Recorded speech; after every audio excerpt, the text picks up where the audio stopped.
बच्चे संयत होके बैठे रहते ही अचरज लगता है। बानरी समय है इनका, और शांत रहते हैं और कुछ भी नहीं समझ पाते होंगे जो हम लोग कहते हैं। जैसे बकरी के सामने बेल रख दो तो बेचारी क्या करेगी, तैसे बच्चे। लेकिन अच्छी जगह में जाने पर संस्कार अच्छे पड़ते हैं। मौलवियों का मैं कक्षा 1 में पढ़ता था, तो उस गांव का नाम ही मस्जिदिया है जिसमें स्कूल है। अब तो जहाँ मेरा सरी जन्म वहाँ भी स्कूल हो गया। तो मस्जिदिया में स्कूल था, उसमें मुसलमान ज़्यादा थे, इसीलिए मस्जिदिया नाम था। तो स्कूल से थोड़ी दूर पर, 1 फरलांग दूर पर मुल्लाओं की सभा चल रही थी, उनका धार्मिक प्रवचन चल रहा था। तो मैं चुपके से स्कूल से निकल करके सभा में जाके बैठ के सुनता था। कक्षा 1 में पढ़ता था, मौलवियों की तकरीर सुनता था, अच्छी अच्छी बातें भी बताते थे। अगर अपने में संस्कार हैं तो छुटपन में जो संस्कार पढ़ते हैं वो बड़े अमिट होते हैं। इसीलिए बच्चों को आप अच्छे संस्कार दें, और अच्छे संस्कार देने के लिए स्वयं अच्छा संस्कारी होना चाहिए। स्वयं ऊबड़ खाबड़ स्वभाव होगा तो बच्चों को क्या संस्कार देंगे। उठते बैठते बोलते चालते खाते पीते यावत व्यवहार करते जो वाणी भाव क्रिया व्यंजना इत्यादि होते हैं माँ बाप के और परिवार के, वो बच्चों को स्वयं ग्रहण होते हैं। इसलिए एक ने एक से पूछा कि बच्चों की शिक्षा कब से आरंभ की जाए।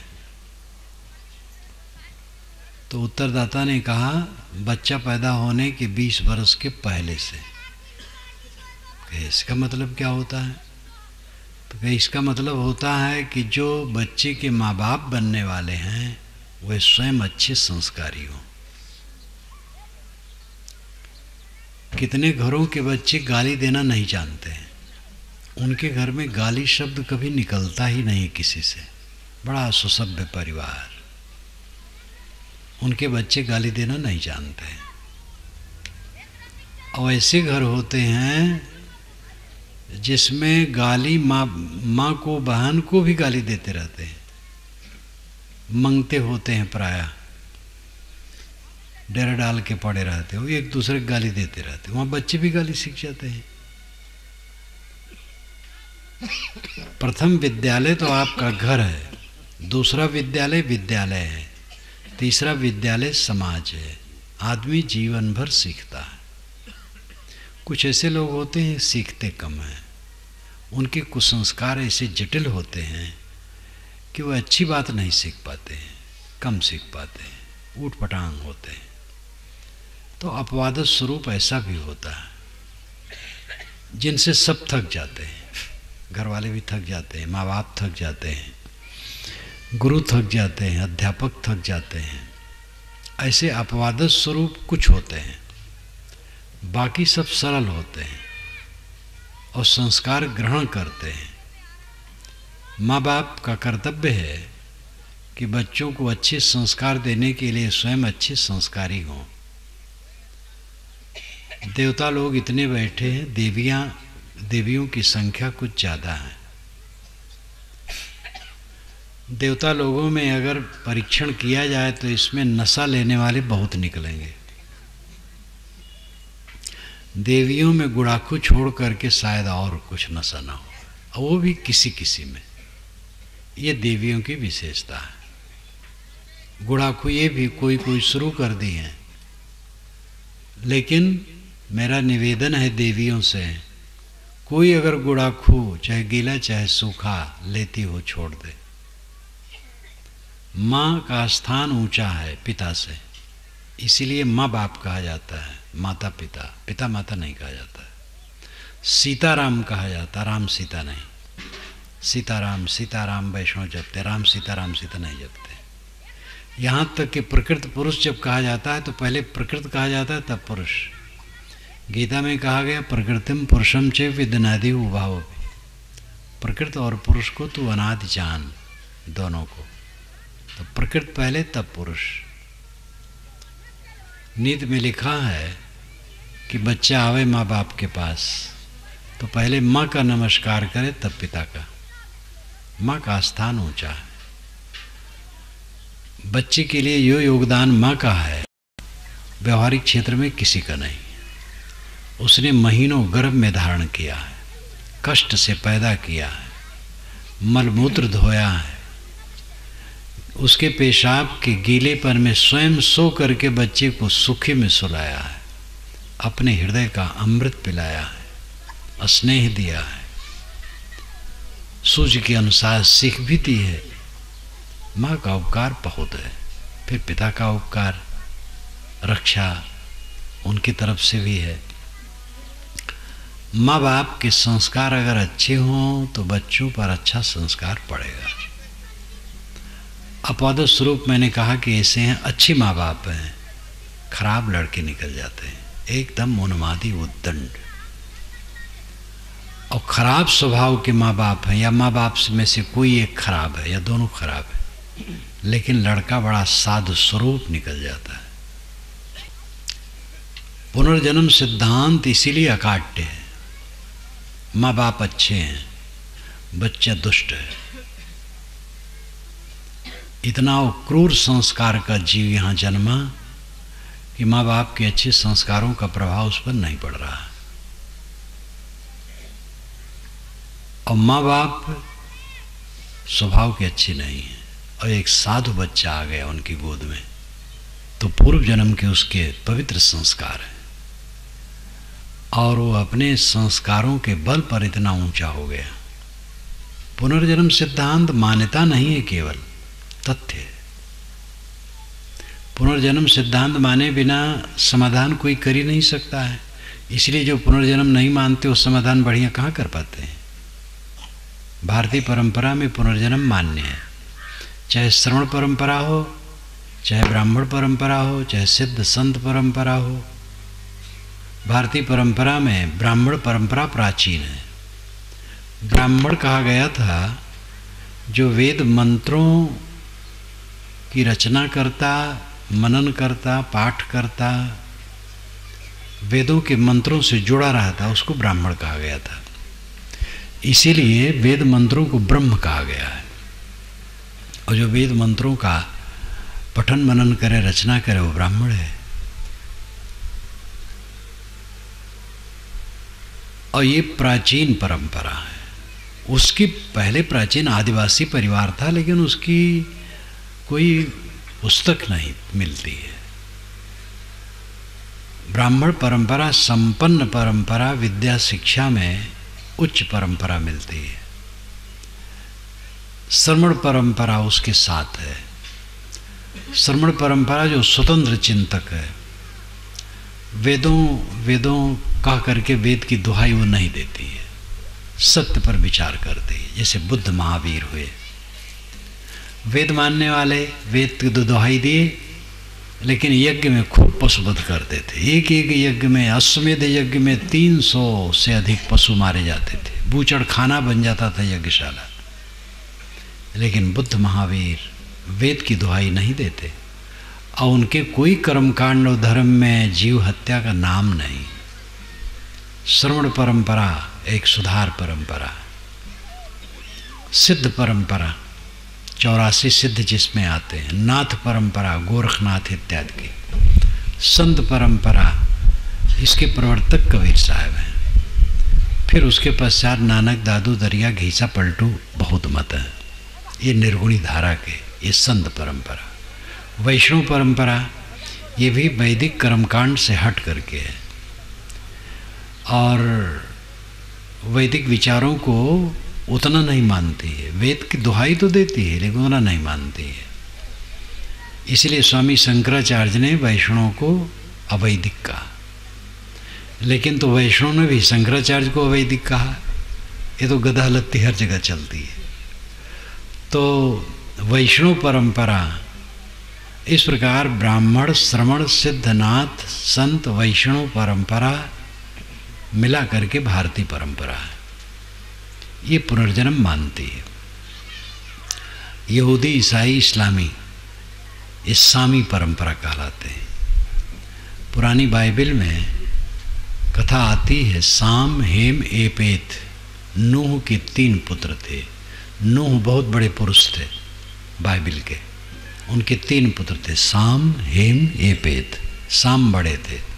साम के वंशज यहूदी हैं। यहूदियों से ईसाई निकले। ईसा खुद ही यहूदी थे और उसी में से इस्लाम निकला। तो यहूदी ईसाई इस्लामी इन तीनों को सामी परंपरा के अंदर माना जाता है। इनमें खुला रूप में पुनर्जन्म का सिद्धांत नहीं है, लेकिन बीज रूप में है। कुरान में आता है कि ईश्वर जिन पर नाखुश हुआ उनको उनमें से कुछ को सूअर और कुछ को बंदर बना दिया। तो नाखुश ईश्वर उस पर होगा जो देह धारण किए हो गलत करे, तो देहधारी पर नाखुश हुआ और उसको सूअर बंदर बना दिया तो पुनर्जन्म सिद्ध हो गया। ये कुरान की आयत में है। कुरान में ही वेद पुनर्जन्म के बीज हैं, हदीस में भी हैं, जिसकी कथा कहने के यहाँ अवसर नहीं है। रूमी साहब इस्लाम परंपरा के एक बहुत बड़े संत हुए हैं ईरान में। वे संत भी थे और विद्वान भी थे। उन्होंने लिखा है, हम चुसब जाबार हारोईद अम हफ्त सद हफ्तात कालिब दीद अम। हम 770 बार जन्म ले चुके, घास फूस के समान उग चुके। हफ्त सद हफ्तात कालिब दीद अम। हफ्त 7, हम लोग सप्त कहते वे लोग हफ्त कहते हैं। हम लोग सप्ताह कहते वे लोग हफ्ताह। फारसी में सा का हा हो जाता है। हफ्त सत, सद नाम 100, हफ्ताद नाम 70, हफ्त सद हफ्ताद 770। कुछ लोग पाठांतर मानते हैं, हफ्त 2 हफ्ताद। हफ्त 7, 2 2 7 दूना 14 और हफ्ताद 70। 70 और 14 84। 84 जोरियों में भटक चुके, घास फूसों के समान उग चुके, ऐसा आता है। तो पुनर्जन्म के बीज वहाँ भी हैं। वेदों में पुनर्जन्म के संकेत हैं। पुनर्जन्म के सिद्धांत का विकास वेदों में नहीं है। वेदों में और यहूदियों और ईसाइयों में, ये सब में बीज रूप में पुनर्जन्म सिद्धांत है। लेकिन वेद के बाद श्रवण ब्राह्मण सभी परंपराओं में पुनर्जन्म का पूरा विकास हुआ सिद्धांत। पुनर्जन्म जो मानते हैं उनसे कोई प्रश्न करे कि एक सज्जन आदमी है, इस जीवन में कोई पाप नहीं किया है, देखा जाता कोई पाप नहीं, अभी नौजवान है, वो कोढ़ी हो गया, खान पान भी ठीक है, आचार भी ठीक है, तो ये ईश्वर ने ऐसा क्यों किया? पुनर्जन्म सिद्धांत मानने वाला कहेगा कि भाई आज तो ठीक किया है, पहले जन्म का पाप है, तब ये दुख है।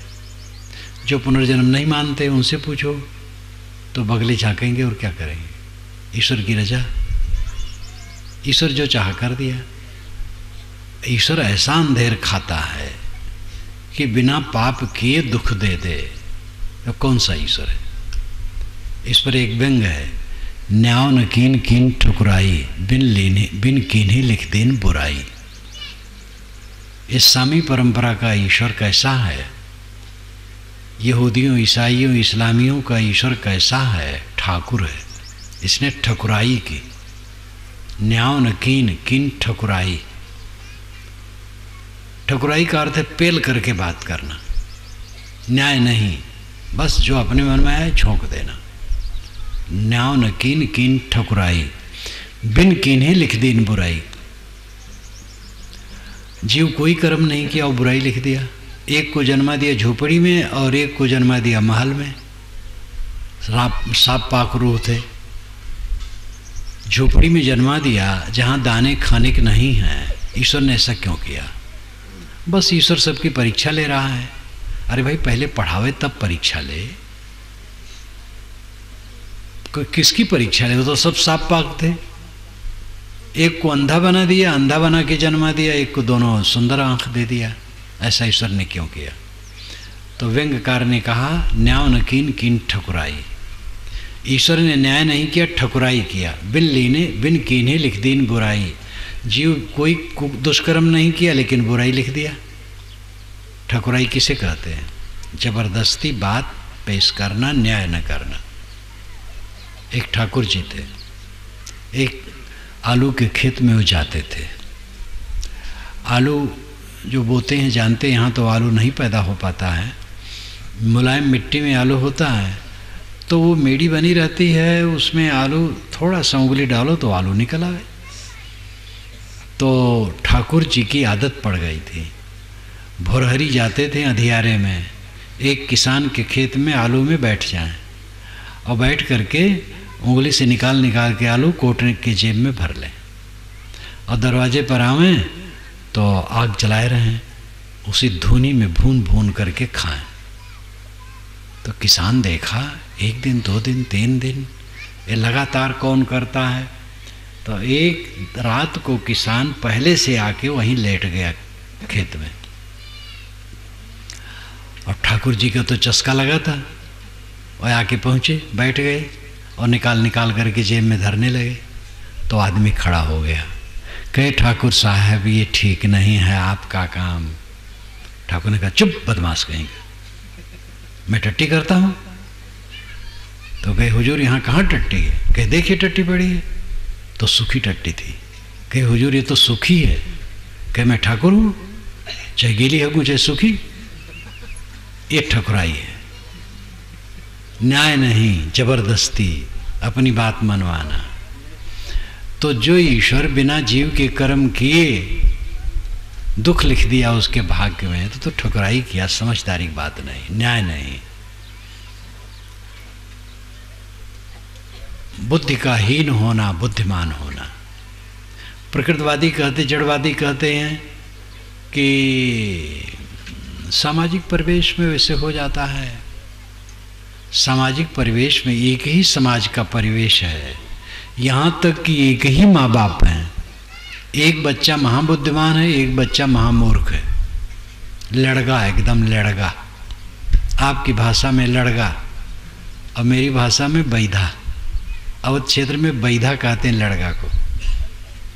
इसी छत्तीसगढ़ में था, एक लड़का आया मेरे पास, तो छत्तीसगढ़ी में बोला और उसका भाव यही था कि महाराज जैसे आप बैठे हैं ऐसे मैं भी चाहता हूँ साधु बन जाऊँ, ऐसे बैठूँ। तो मैंने कहा शादी नहीं करोगे? तो कहीं कोई खोजने वाला नहीं है। तो लड़का की ये भी बुद्धि नहीं कि पूर्वा पर बात तुम्हारी क्या है। 2 और 2 कितना होता है? एक लड़का से मैंने पूछा 2 और 2 कितना होता है? तो कहे जौन होए। तो हम कहे 10 होता होगा? कहे हाँ होता होगा। हम कहे तुम्हारी उम्र कितनी है? तो कहे जौन होए। तो हम कहे 2 वर्ष के हो? कहे हाँ जरूर हो। तो हम कहे तुम 300 वर्ष के हो? कहे हाँ इतना हो जरूर। और 300 वर्ष किसे कहते हैं, 2 वर्ष किसे कहते, कुछ पता नहीं। लड़का, एक को लड़का बना दिया, एक को महाप्रखर बुद्धि वाला। ऐसा ईश्वर क्यों किया? इसलिए सब जीव के अपने अपने कर्म हैं, कर्म से जीवन खड़ा है। कर्म को सुधारना जीवन का लाभ है। मकान बड़ा बना लेना ये जीवन का लाभ नहीं। पैसा है, बड़ा मकान बन गया, बस इतने पर है। बड़ाई अपनी नहीं हो गई, बड़ी जमीन हो गई क्योंकि पैसा है, बड़ी जमीन खरीद लिया। बड़ा नाम हो गया और गुण है तो अच्छा है।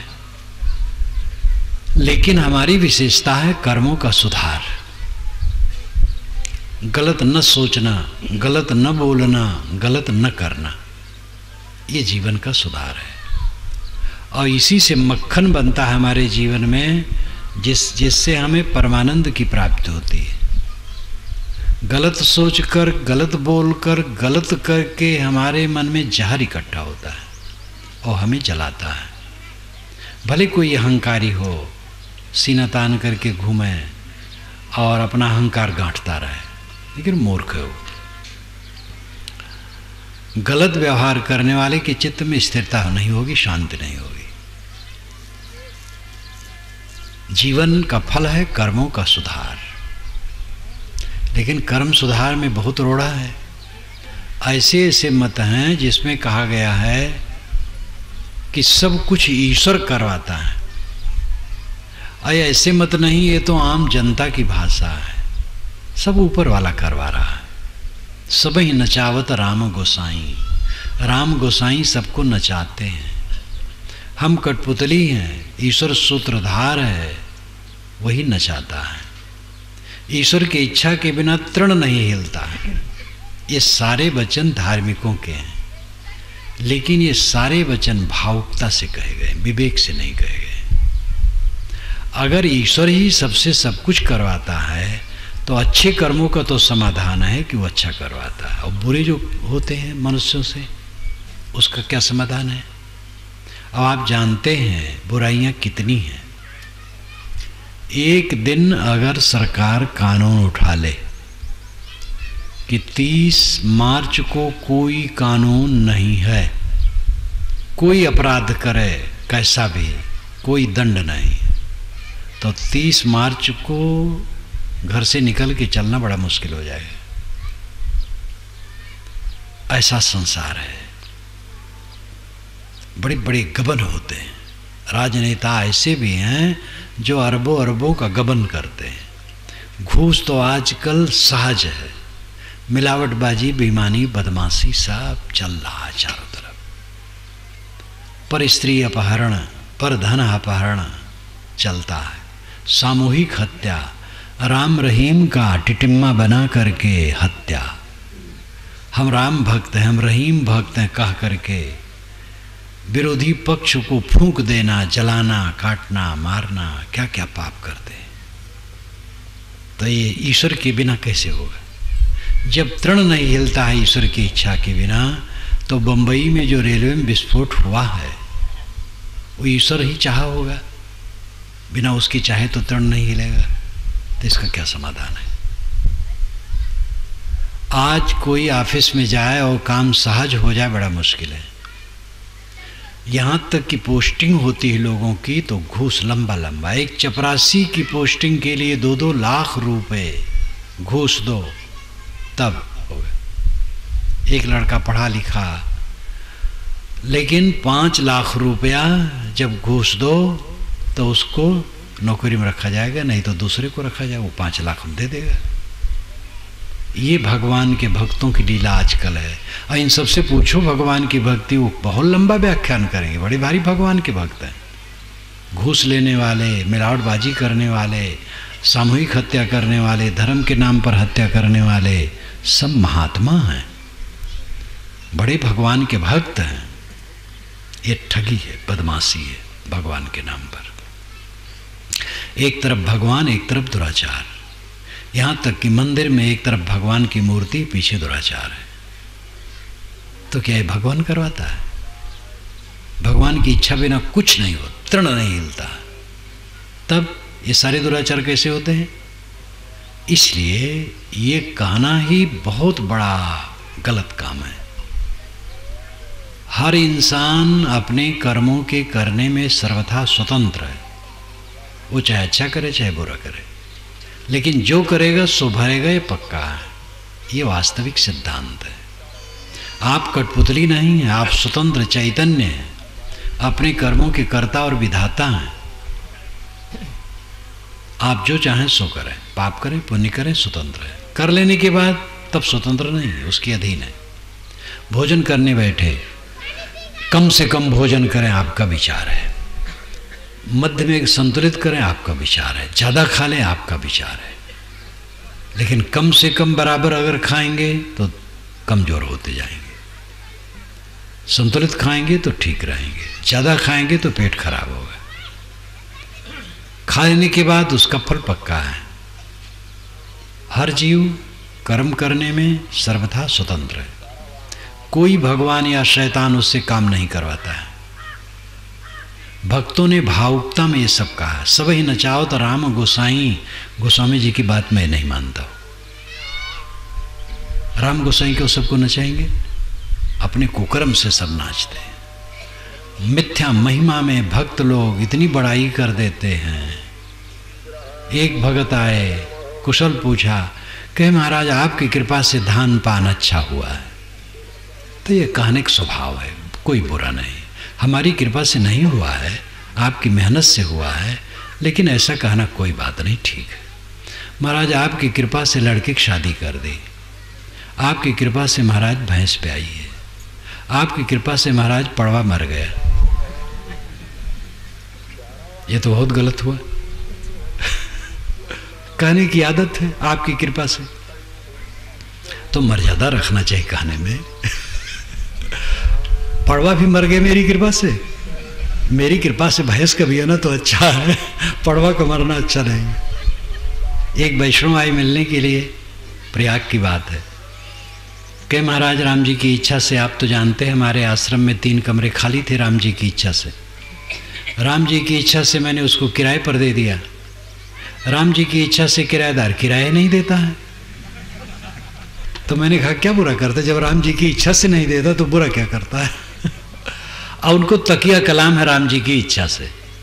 तकिया कलाम पर और बात याद आई मियाँ की, आप लोगों को सुनाता रहता हूँ, बड़ा मनोरंजक है। एक मियाँ जी थे, वो बड़े चाहकन थे, बोलते चालते बहुत थे, बड़ाई बहुत करते थे मेरे बाल बच्चों की और अपनी, और वो अपने को मानते थे हम बिल्कुल खरे हैं और सत्यवादी। इसके सबके सामने कहें तोहरे मुंह पर, हम कहते हैं तोहरे मुंह पर, तुम्हारे सामने कह रहा हूँ। लड़की देखने आए शादी के लिए, अपनी लड़की की बड़ाई करने बैठे कि हमारी लड़की ऐसी वैसी नहीं तोहरे मुंह पर, वो सवेरे 4 बजे उठती तोहरे मुंह पर, और जूता चप्पल खड़ाऊँ सब एक तरफ कर देती तोहरे मुंह पर, और झाड़ू लगा करके कूड़ा कचरा सब बुहार देती तोरे मुंह पर। तो कहे भाई ऐसी बहू नहीं चाहिए। और हर बात में कहना था तोरे मुंह पर। तो ऐसे भगत लोग कहते जाते सब भगवान नचा रहा है। और शास्त्रों में लिखा है यंत्र के समान ईश्वर सबको नचा रहा है। शास्त्रों में ऐसा भी लिखा है कोई नहीं नचा रहा है। गोस्वामी जी ने ये कहा नहीं कि सबे नचाता राम गोसाई, लेकिन ये भी कहा है कर्म प्रधान विश्व रच राखा, जो जस करे सो तत्पल चाका। इसलिए सब बात मानने लायक नहीं है, समझ लेना। निर्णय करके मानो, छानो विचारो, और जो भावुकता में कही गई बात है वो मानने योग्य नहीं है, जो विवेक से कही गई बात है वो मानने योग्य है। कबीर साहब जैसे तार्किक पुरुष के लिए भावुकता में बात कह डाली गई। जो कभी नहीं कह सकते कबीर साहब, वो कबीर साहब के मुख से कहलवाया गया। जो महाराज राम कभी नहीं कह सकते, गोस्वामी जी ने वो सब उनके मुख से कहलवा डाला। ऐसे सभी भक्तों की लीला है, अपने भगवानों से ऐसा ऐसा कहला देते हैं जो भगवान नहीं कह सकते थे। इसलिए विवेकी बनो, भावुक न बनो।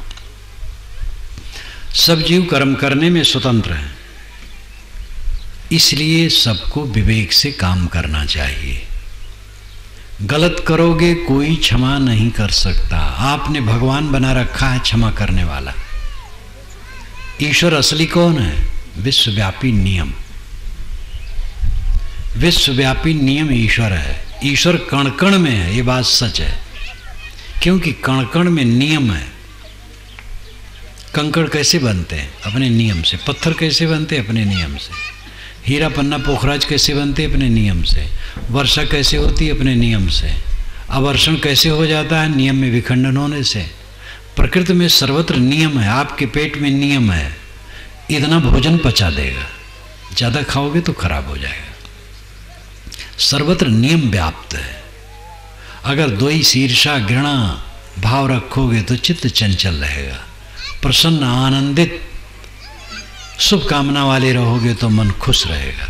ये नियम है, विश्वव्यापी नियम। ये ईश्वर है। ये कंप्यूटर की तरह है, जैसे आप करो वैसे आपके सामने कर देगा। लेकिन आप लोगों ने कैसा ईश्वर बनाया है? खुशामद पसंद है, घूस लेने वाला, कमीशन खाने वाला। चोरी किए, बदमाशी की, बेईमानी की, लाखों रुपए हड़प के बैठ गए। 2-3 हज़ार का सामान, मिठाई, कपड़ा, नगद लेके मंदिर में गए, रोने लगे, हे भगवान क्षमा करो।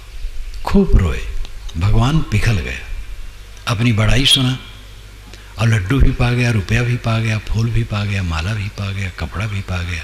उसके बेचारे के पास कुछ तो था नहीं, आपने दे दिया। वो खुश हो गया, गदगद हो गया, आपको माफ़ी कर दिया। आप झूठ और आपका भगवान झूठ।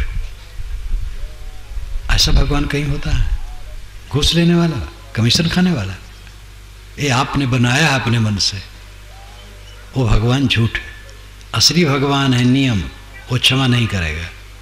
जैसे करो वैसे भरो। आप ये विचारो कि जो ईश्वर आपको चोरी करने से रोक नहीं पाया, वह ईश्वर आपके चौरत्व के पाप कर्म को काट कैसे पाएगा?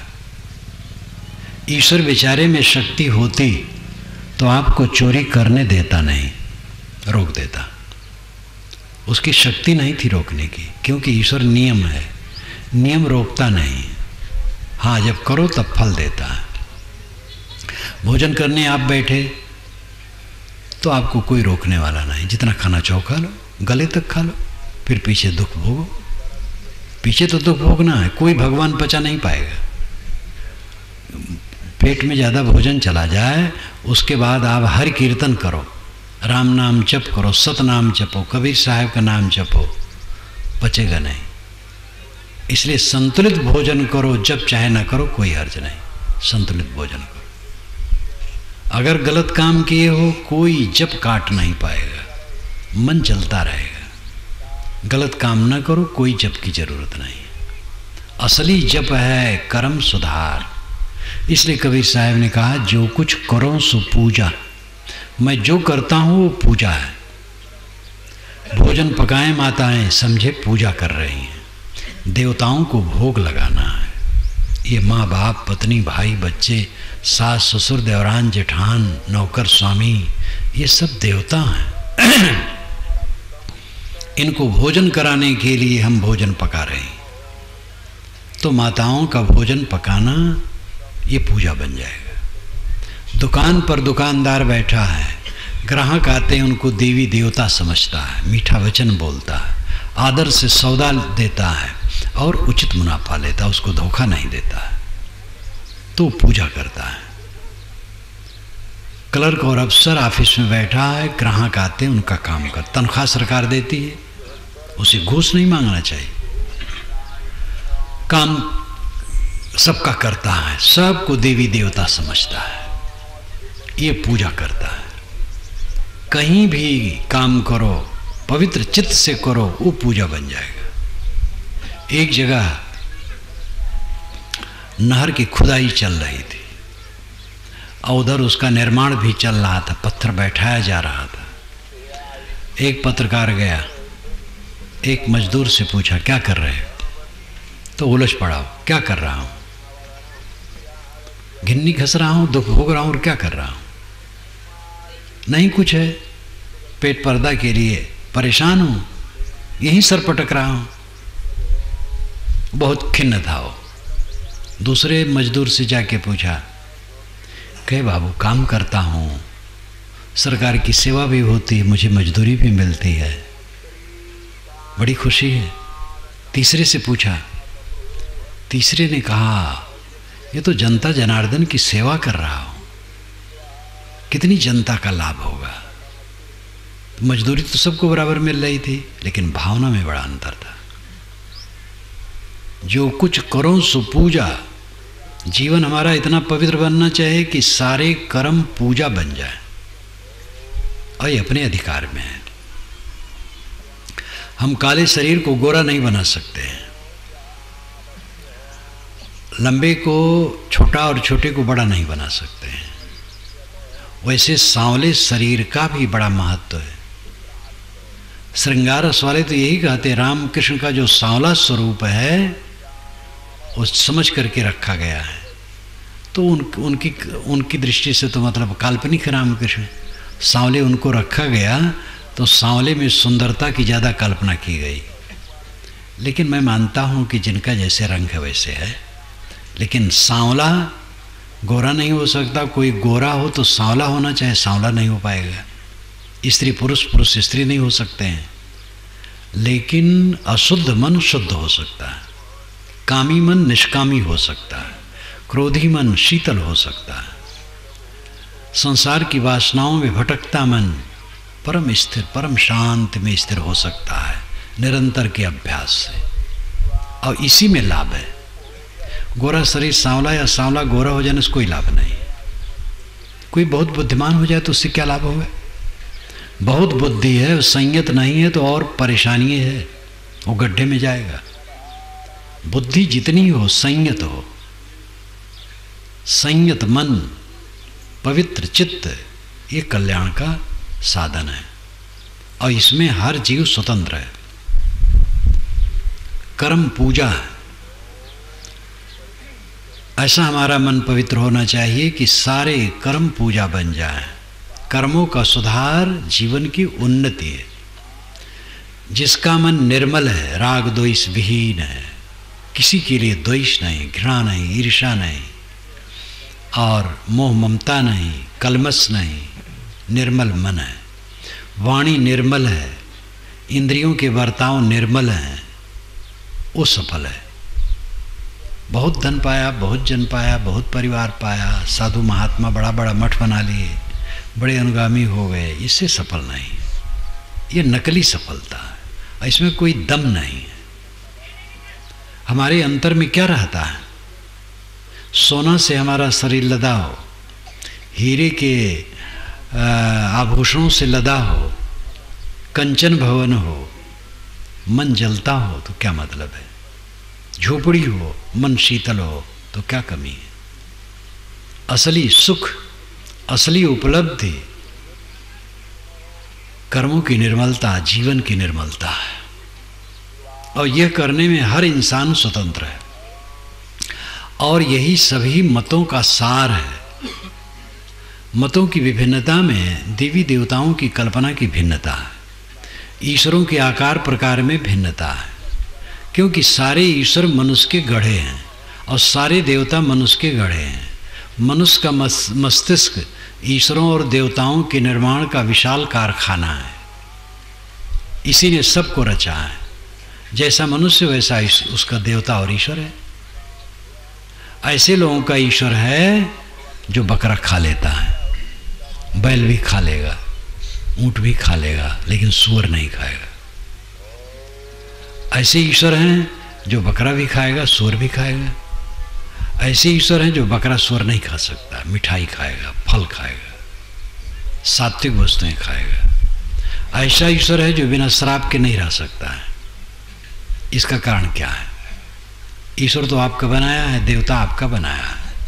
आप जैसे हैं वैसे आप अपने देवता को बनाएं। बस्तर के आदिवासियों का बूढ़ा देवता बिना शराब के नहीं रह सकता है, लेकिन एक वैष्णव का देवता शराब मांस तो वहाँ जा ही नहीं सकता है। वो मिठाई खाएगा, फल खाएगा, मेवा खाएगा। तो आपका दिमाग कारखाना है। सारे ईश्वरों की रचना आपने की, सारे देवताओं की रचना आपने की। और जैसे आपके संस्कार हैं वैसे अपने अपने अपने अपने देवता और ईश्वर को बनाया। लेकिन जो सार्वभौमिक ईश्वर है वो किसी को बनाया नहीं है। वो सब जगह सब में है। वो उसका गुणधर्म है, स्वभाव है, नियम है, विश्वव्यापी नियम। इसको वेद में ऋत कहा गया है। ऋतस्य तंतुम विततम। ऋत के तंतु सर्वत्र फैले हैं, नियम के तंतु सर्वत्र फैले हैं। यम यमी का संबंध ऋग्वेद में है। वेद क्या कहते, मेरी पुस्तक में इसको आप ठीक से पढ़ सकते हैं। यम यमी का संवाद बड़ा रोचक है और बड़ा नैतिकतापूर्ण है। यमी यम भाई बहन है, एकांत स्थल है, दोनों युवक हैं और युवती है। यमी यम से कहती है आओ मेरा आलिंगन करो। कहते बिल्कुल गलत है। कहीं यहाँ एकांत शांत क्षेत्र है, कोई नहीं, सुनसान है। यम कहता है यहाँ गुप्तचर घूमते हैं, वे सब देखते हैं। तो गुप्तचर का मतलब है संस्कार। बहुत बढ़िया नैतिकता की बात कही गई है, उसको मैंने ठीक से लिखा है, यमयमी संवाद। हर जगह हमारे गुप्तचर घूमते हैं, जो कुछ हम करते हैं, देखते हैं, जानते हैं, चित्रगुप्त नाम से पुराण में कहा गया है।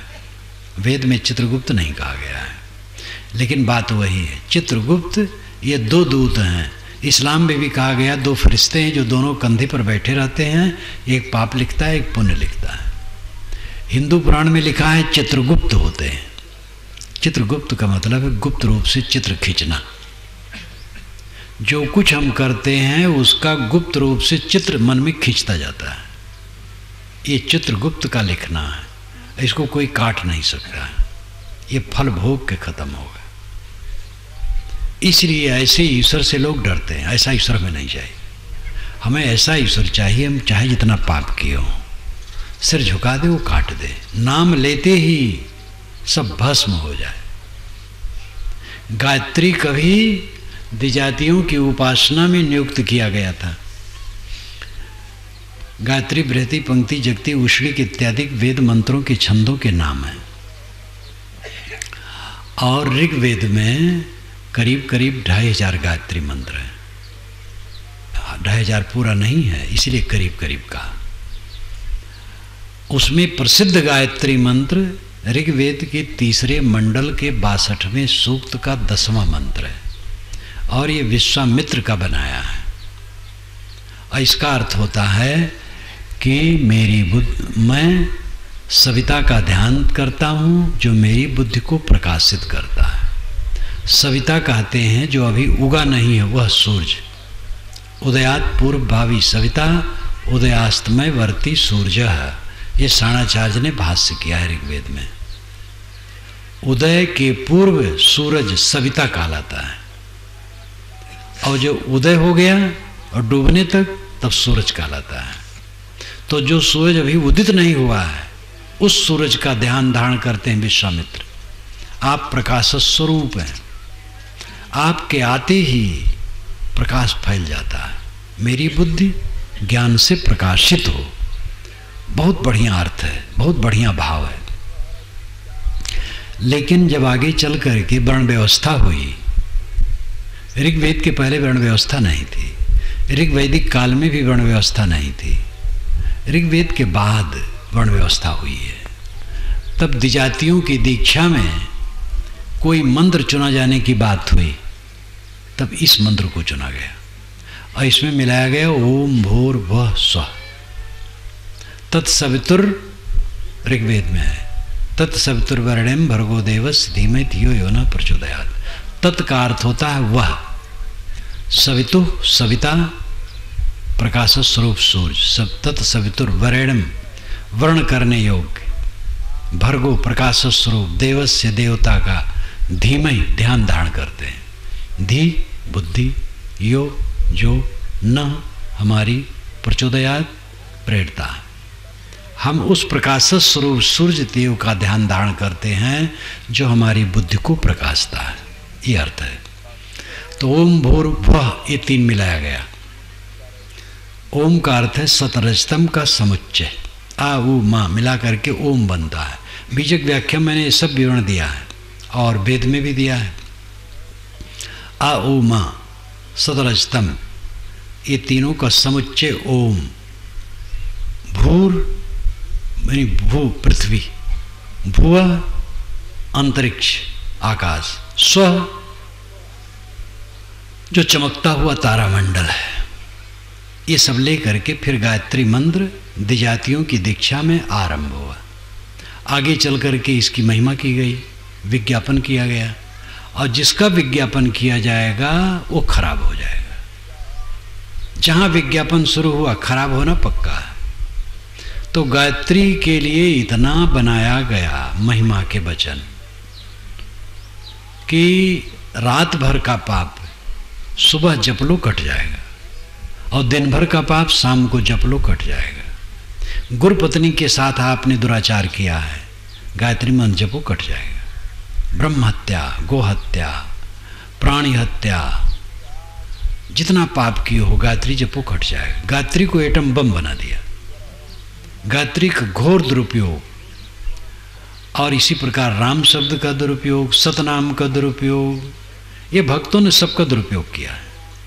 जो सही भक्त हो तो ऐसा नहीं करते हैं, लेकिन अनुगामियों में दो किस्म के होते हैं। एक अनुगामी ऐसा होता है जो मुख्य आचार्य के अच्छे विचारों को निखार करके समाज के सामने रखता है, और ऐसे भी होते हैं जो विकृत करके रखते हैं। महिमा में इतना महिमा, इतनी महिमा। अब वेदांत खास क्या है? ईश केन कठ मुंडक मांडूक एतरी तैतरी प्रश्न छांदोक बृहदारण्यक श्वेताश्वतर, ये सब उपनिषदे वेदांत है। लेकिन इसमें कहीं नहीं लिखा गया है कि वेदांत केसरी है, और वो जब गरजेगा तो सारे शास्त्र बाहर आके गिर पड़ेंगे, जम्बुक है, कहीं नहीं कहा गया। लेकिन पीछे वेदांतियों ने लिखा वेदांत केसरी है। जब वेदांत गरजेगा तो सांख्य योग न्याय मीमांसा रूपी सियार भाग खड़े होंगे। अब कपिल कणाद जैमिन बादरायण ये सब पूज्य ऋषि को हमने क्या बना दिया? क्या वेदांत के ऋषि ऐसा कहे? वेदांत के ऋषि उद्दालक हैं, श्वेत केतु हैं, याज्ञवल्क्य हैं, प्रवाहण जयवली हैं, सनत कुमार हैं। ये सब ऋषि कहीं ऐसा कहे? तो विनम्र हैं। उन्होंने तो कहा यस्यामतम तस्मतम मतम यसन वेदसा, यस्यामतम तस्मतम, जो कहता है मैं नहीं जानता ब्रह्म को, वो जानता है। मतम यसन वेदसा, जो कहता मैं ब्रह्म को जानता हूँ, ढोंगी वो नहीं जानता। इतना विनम्र भाषा ऋषि कहते हैं। ब्रह्म का ढिढोरा नहीं पीटना है, मैं ब्रह्म जानता हूँ, ब्रह्म में जियो। और पीछे की वेदांतियों ने कहा वेदांत केसरी है, वो गरजेगा तो सारे शास्त्र जम्बुक की तरह छिप जाएंगे। ये वेदांत की प्रशंसा हुई कि निंदा हुई? गोस्वामी जी तुलसीदास जी ने मानस भर में कहीं अपने को मानस मर्मज्ञ नहीं लिखा है, कहीं नहीं लिखा है। मेरा तो मानस ही पहले का पाठ था, मानस गीता, मानस कंठ जैसा था। कहीं नहीं मर्मज्ञ उन्होंने लिखा कि मैं मानस मर्मज्ञ हूँ। आज 4 चौपाई याद करने वाले मानस मर्मज्ञ बने घूमते हैं। प्रतिवाद भयंकर शास्त्रार्थ महारथी। मैं अयोध्या में एक संत से सुना, हनुमानगढ़ी के सब संत थे, पास में बैठे थे। एक आया नवयुवक, नवयुवक भी नहीं था, 40 वर्ष की उम्र थी, जोर से बोलने लगा। रामायण पर वो बहुत बोलने वाले हैं, मैं एक दोहा पर 40 दिन बोल सकता हूँ। खूब गरज रहा था। गोस्वामी जी आए तो ऐसा नहीं कहेंगे। कबीर साहब अपने को कबीर दास लिखा, और कहें कबीर दासन के दास। लेकिन आज कबीर पंथ में आचार्य शब्द अपने में जोड़े बिना शांति नहीं। अगर हमारे नाम में आचार्य जुड़ा है तो हम जी पाएंगे, नहीं मर जाएंगे। अब हम बड़े आचार्य हैं, तुम छोटे आचार्य हो। सारे आचार्यों के मूल हम हैं।